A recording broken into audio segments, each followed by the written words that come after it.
بسم اللہ الرحمن الرحیم۔ السلام علیکم، میں ہوں کاشف احمد اور آپ دیکھ رہے احمد ایکیومنٹر YouTube channel. SST general Urdu preparation کے لیے ہم نے اردو گرامر کلاسز کا آغاز کیا تھا اور آج کا یہ لیکچر اسی سلسلے کا چھٹا لیکچر ہے۔ اس سے پہلے والے لیکچر میں ہم نے اسم نکرہ اور اس کے اقسام بیان کیے تھے۔ آج اس لیکچر میں ہم اسم معرفہ اور اس کے اقسام بیان کریں گے اور ساتھ ہی SST جنرل کے فاسٹ MCQs بھی سالو کریں گے، جس کی وجہ سے آپ اسم معرفہ آسانی سے سمجھ سکو گے۔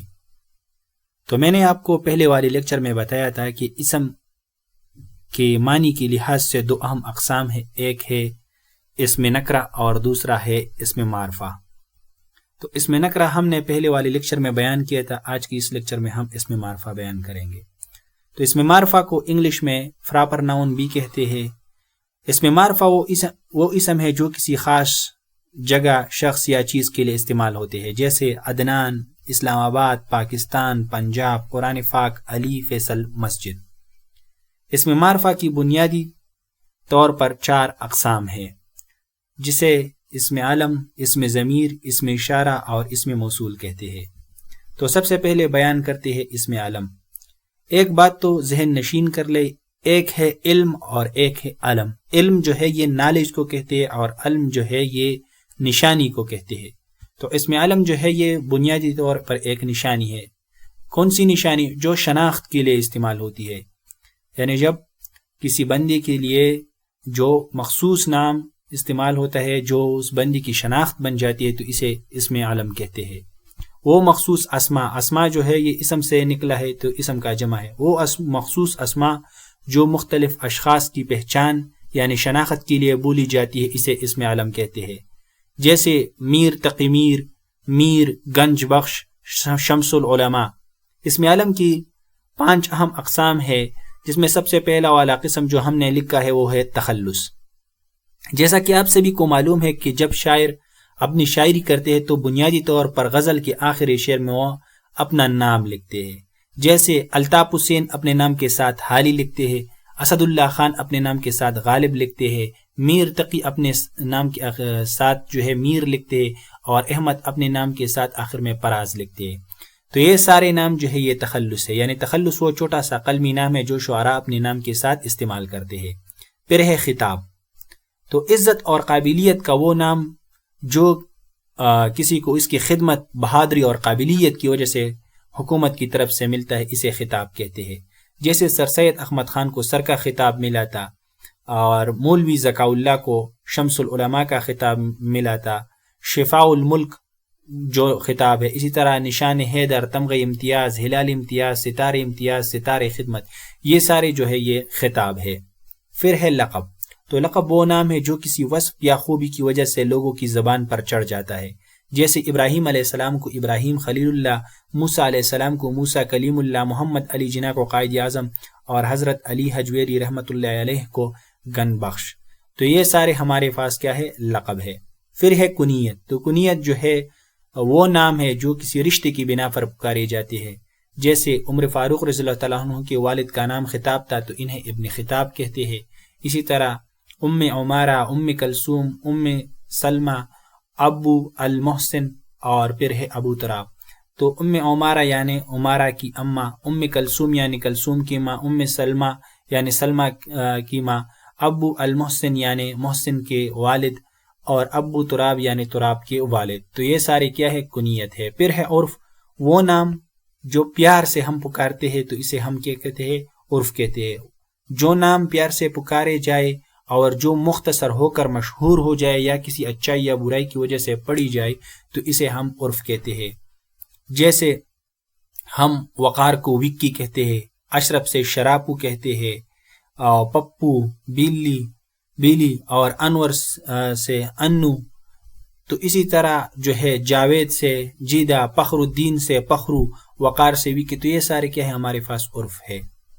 پھر ہے اسم ضمیر۔ تو اسم ضمیر کو ہم انگلش میں پروناؤن کہتے ہیں۔ تو اسم ضمیر وہ لفظ ہے جو کسی اسم کی جگہ استعمال ہو، جیسے مثال کے طور پر جب ہم اپنا نام اپنے بارے میں بات کرتے ہیں تو اپنا نام بار بار نہیں لیتے اور اس کی وجہ سے ہم میں استعمال کرتے ہیں. جب ہم بہت ساروں کی بات کرتے ہیں تو پھر ہم استعمال کرتے. اسی طرح تو، تم، آپ، وہ، یہ، ان، اس، ان، اسے، انہیں وغیرہ یہ سارے کیا ہے اس میں ضمیر ہے. پھر ہے ہمارے پاس مرجع. پھر ہمارے پاس ہے مرجع. تو مرجع کیا ہے؟ وہ لفظ جس کی جگہ اس میں ضمیر ہم استعمال کرتے اسے ہم مرجع کہتے ہیں. جیسے اگر ہم دیکھیں تو جواد نیک لڑکا ہے، وہ نیک ہے، تو یہاں پر جواد کی جگہ ہم نے وہ لگا دیا تو یہ جواد جو ہے یہ مرجع ہے، یعنی جواد کی جگہ ہم نے اس میں ضمیر استعمال کیا. پھر اس میں ضمیر کی اقسام ہے. اس میں ضمیر کی درج ذیل 3 اہم اقسام ہیں. ایک ہے اس میں ضمیر غائب، پھر ہے اس میں ضمیر حاضر یا اس میں ضمیر مخاطب، پھر ہے اس میں ضمیر متکلم. تو اس میں ضمیر غائب کو ہم انگلش میں تھرڈ پرسن پروناؤن کہتے ہیں. لیٹ سپوز میں بات کر رہا ہوں کسی اپنی دوست سے، لیٹ سپوز میں بات کر رہا ہوں شفیق سے، اور شفیق سے میں بات کر رہا ہوں احمد کے متعلق. میں نے کہا کہ لیٹ سپوز میں بات کر رہا ہوں شفیق سے، اور شفیق سے میں احمد کے حوالے سے بات کر رہا ہوں. تو میں اور شفیق دونوں آمنے سامنے ہیں، تو جو بات کرتا ہے اسے فرسٹ پرسن کہتے ہیں، یا اسے ہم اس میں ضمیر متکلم کہتے ہیں. جیسے میں بات کر رہا ہوں اور میں کس سے بات کر رہا ہوں، تو میں شفیق سے بات کر رہا ہوں. تو شفیق کیا ہے؟ شفیق جو ہے وہ حاضر ہے اور میرے ساتھ مخاطب ہے، تو وہ سیکنڈ پرسن ہے، تو اسے ہم اس میں ضمیر حاضر کہتے ہیں. اور کس کے حوالے سے بات کر رہا ہوں؟ احمد کے حوالے سے بات کر رہا ہوں، تو احمد جو ہے اس میں ضمیر غائب یا تھرڈ پرسن ہے. تو اسی طرح اردو میں وہ، اس، ان، انہیں، اسے، یہ ہمارے پاس کیا ہے؟ اس میں ضمیر غائب ہے. جیسے وہ میرا بھائی ہے، یہاں پر وہ جو ہے وہ اس میں ضمیر جو ہے اس میں ضمیر ہے، اور یہ اس میں ضمیر جو ہے یہ ہمارے پاس اس میں ضمیر غائب ہے، یعنی جس بندے کے بارے میں بات کر رہا ہوں وہ یہاں پہ موجود نہیں ہے.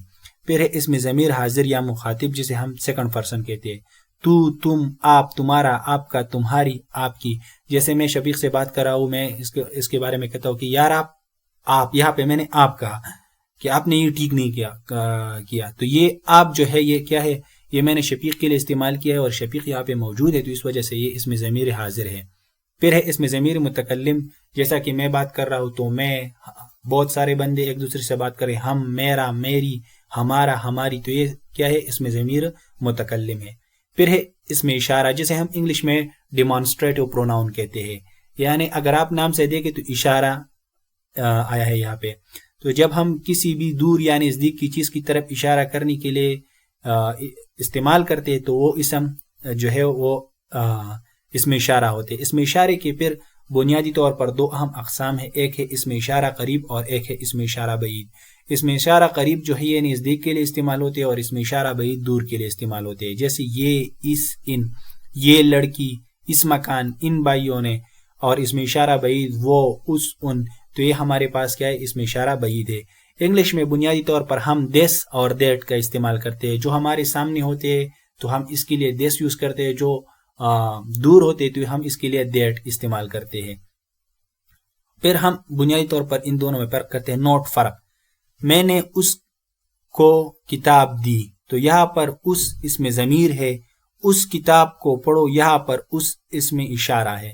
تو یہاں پر اگر آپ دیکھیں میں نے اس کو کتاب دی، اس کو کتاب دی، تو یہاں پر اس جو ہے یہ اس میں ضمیر ہے. اور میں نے آپ کو کہا کہ یہاں پر اس جو ہے یہ اس میں ضمیر ہے. تو کس طرح اس میں ضمیر ہے؟ میں نے اس کو کتاب دی تو یہ اس کوئی بندہ ہوگا. لیٹ سپوز میں نے شفیق کو کتاب دی ہے تو یہ شفیق کی جگہ آیا ہے، تو یہ اس میں ضمیر غائب ہے. پھر ہے اس کتاب کو پڑھو، تو یہاں پر کتاب کی طرف اشارہ ہے تو اس وجہ سے یہ اس میں اشارہ ہے. پھر ہم آتے ہیں اس میں موصول. تو اس میں موصول وہ اسم ہے جب تک اس کے ساتھ کوئی جملہ نہ ملایا جائے تب تک اس کا مطلب پوری طرح سمجھ نہیں آتا. جیسے جو محنت کرے گا اس کا پل پائے گا. تو یہاں پر جو ہے یہ کیا ہے؟ اس میں موصول ہے، یعنی جب تک اس کے ساتھ کوئی جملہ نہ ملایا جائے تب تک اس کا مطلب پوری طرح سمجھ نہیں آتا. اسی طرح اگر ہم دیکھیں ضروری اصطلاحات ہے صلہ، اس میں موصول کی مطلب کو واضح کرنے کے لیے جو جملہ آتا ہے اسے صلہ کہتے ہیں. جواب صلہ، صلے کے بعد آنے والے جملے کو جواب صلہ کہتے ہیں. مثالوں کے ذریعے ہم ان کو سمجھتے ہیں، اس کو سمجھتے ہیں. جس نے محنت سے جی چرایا وہ ناکام رہا. تو یہاں پر جس نے محنت سے جی چرایا تو یہ ہمارے پاس کیا ہے؟ صلہ ہے. وہ ناکام رہا تو یہ کیا ہے؟ جواب صلہ ہے. تو میں نے آپ کو بتایا تھا کہ اسم موصول کے بعد جو مطلب واضح کرنے کے لیے جو جملہ آتا ہے اسے صلہ کہتے ہیں. تو یہاں پر جس جو ہے یہ اسم موصول ہے اور اس کے بعد جو جملہ آیا اسے ہم نے کیا کہا؟ صلہ کہا. اور صلے کے بعد جو آنے والے جملہ ہوتا ہے تو اسے ہم جواب صلہ کہتے ہیں. اسی طرح جون ہی استاذ کمرے میں داخل ہوئے بچے خاموش ہو گئے. تو جون ہی یہاں پر کیا ہے؟ اسم موصول ہے. تو یہاں پر استاذ کمرے میں داخل ہوئے صلہ ہے اور بچے خاموش ہو گئے یہ کیا ہے؟ جواب صلہ ہے. اسم موصول کے الفاظ جو ہے وہ ہے جو، جس کا، جس نے، جن، جہاں، جو کچھ وغیرہ.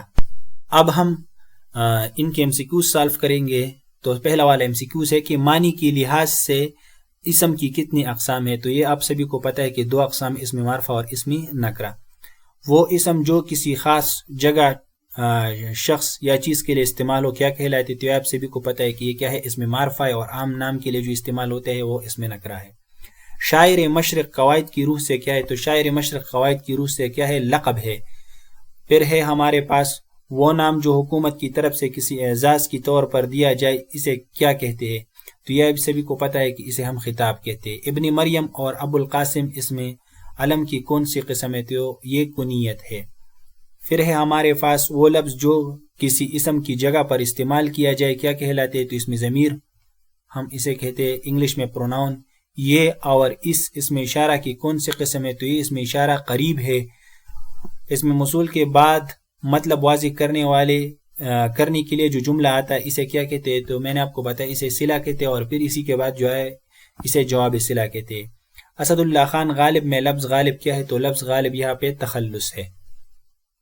کسی برائی یا اچائی کی وجہ سے مشہور ہو جانے والا پیار کا نام جو ہے یہ ہمارے پاس کیا ہے؟ عرف ہے. تو یہ رہا آج کا ہمارا لیکچر. امید کرتا ہوں کہ آپ سے اسے بہت کچھ سیکھنے کو ملا ہوگا. اگر آپ کو ہماری یہ لیکچر اچھی لگی ہو تو پلیز ہمارے چینل کو سبسکرائب کیجئے اور ویڈیو کو لائک کریں تاکہ دوسرے لوگوں کی بھی مدد ہو سکے. Thank you very much. اللہ حافظ.